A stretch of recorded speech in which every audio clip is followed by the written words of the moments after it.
praise him, then you thank him, till you reach the by and by. And I've won hundreds at the track, but I'm not betting on the afterlife.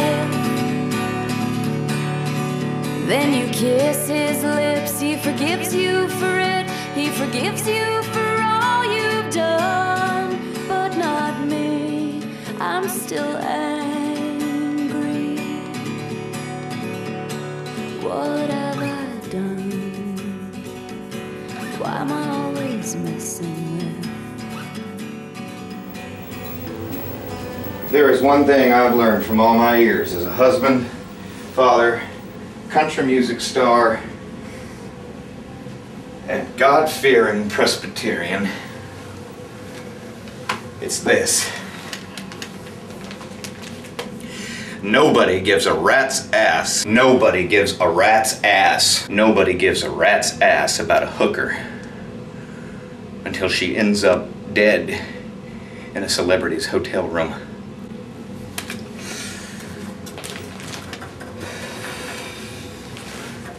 And then, all of a sudden, she's interesting.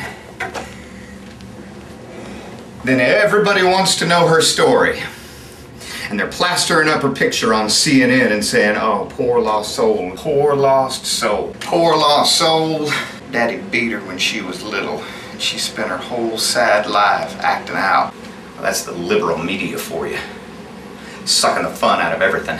Personally, I'd like to think that whores enjoyed sex, you know what I mean? Mitzi sure did. That was her name. Mitzi. She really got into it. It's too bad somebody went and killed her. You know, it's funny. I started thinking about Miss Pitts in the middle of everything. When I was with Mitzi, you know? Miss Pitts. She was my music teacher. Taught me the fiddle, taught me everything. I can still hear that woman play. Those wild notes floating down the halls of the schoolhouse. Razor sharp. Like bee stings. Screaming in pain. Then suddenly sweet. 6/8 time like a country waltz. 1, 2, 3, 1, 2, 3, 1, 2, 3, 1, 2, 3. The scent of gardenias. And the smell of sweat, and that warm smell a woman gets. Anyway, where was I? Oh yeah. Dead hooker. The untimely demise of poor Mitzi. No longer able to subsidize her crack habit with welfare money. Currently lying in my hotel bed.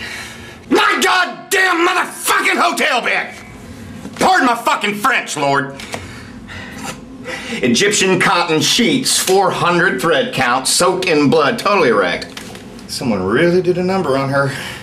Not my fault. Not my doing. I was in the shower at the time. Figured she'd be gone by the time I washed her sin away. When I stepped out of the tub and dried myself off, I saw her there lying on the bed. And from that angle, she looked fine. Hell, she looked good.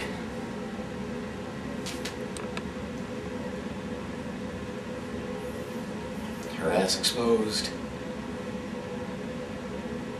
Her nice soft shoulders. Skin glowing in the flicker of the TV light. Soft curve from the neck all the way down. Like a violin.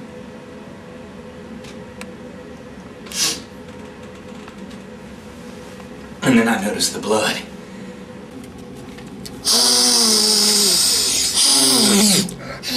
So I prayed to Jesus.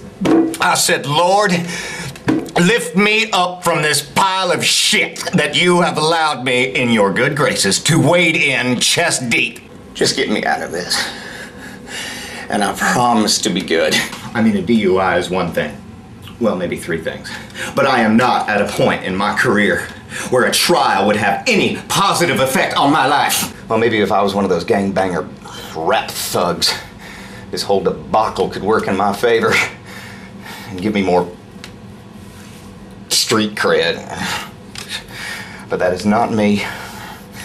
And this dark, vile shit will not bode well with my fans, who see me as a husband, a father, and a God-fearing Presbyterian.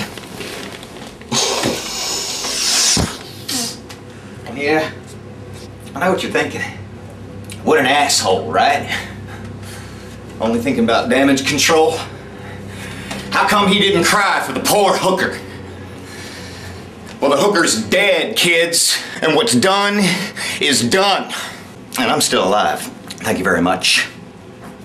With a family to feed, and 12 cars, and 3 mortgages, and a 6-album deal, and a legacy. That's right, a legacy.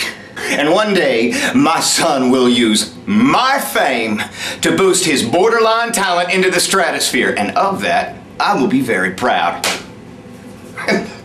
Come on!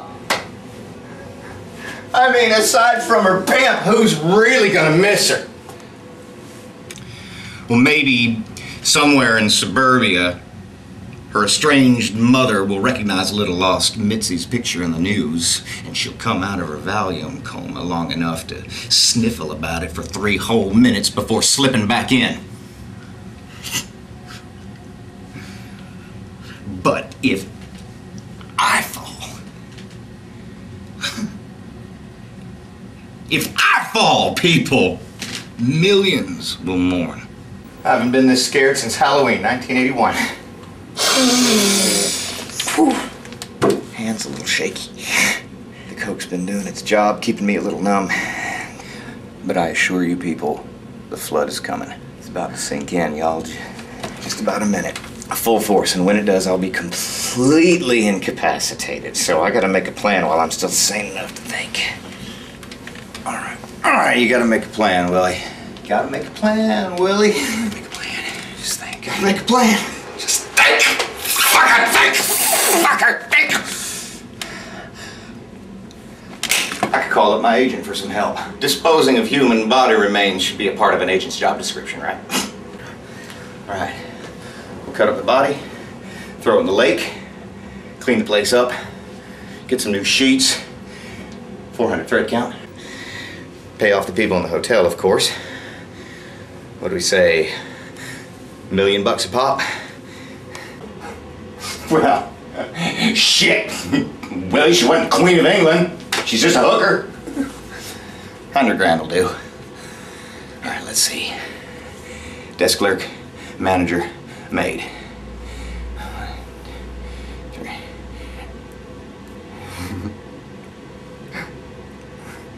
I'm doing math. Like music. Country waltz. 6/8 time.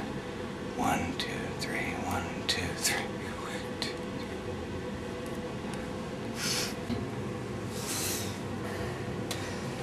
If Miss Pitts were here, she'd know what to do. 1, 2, 3. 1, 2, 3. 1. Sing for your supper, Willie.